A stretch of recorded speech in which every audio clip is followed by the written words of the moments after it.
Les gens n'ont plus d'argent pour voyager. Il y a clairement une crise économique multifactorielle et j'entends beaucoup de voyageurs du Mexique me dire qu'ils n'ont plus les moyens de faire des excursions. Et même si les miennes font partie des plus économiques du marché. Sauf qu'il y a certaines visites comme Contoy ou Siancan qu'on ne peut pas du tout faire en autonomie.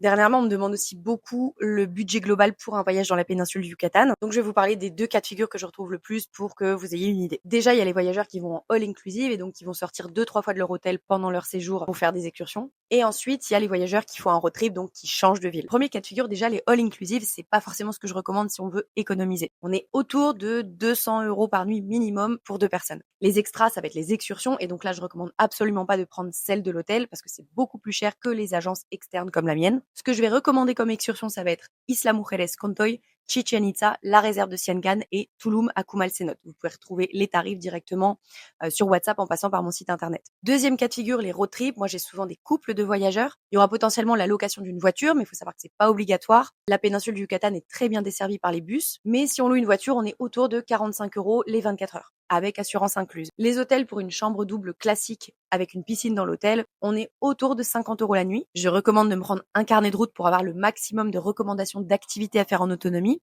et aussi plein de bons plans pour pouvoir économiser du temps et de l'argent. Concernant les excursions indispensables, ça va être Contoy Mujeres et Siancan. La nourriture, si on veut faire les courses en supermarché, honnêtement, on est similaire au prix d'Europe. Par contre, les restaurants, la street food, c'est plus accessible. On est entre 5 et 15 € par personne par repas. Et c'est beaucoup plus économique quand on s'éloigne dans le Yucatan, donc dans les terres. N'oublie pas d'enregistrer ce post, de t'abonner et de regarder mon site internet en biographie.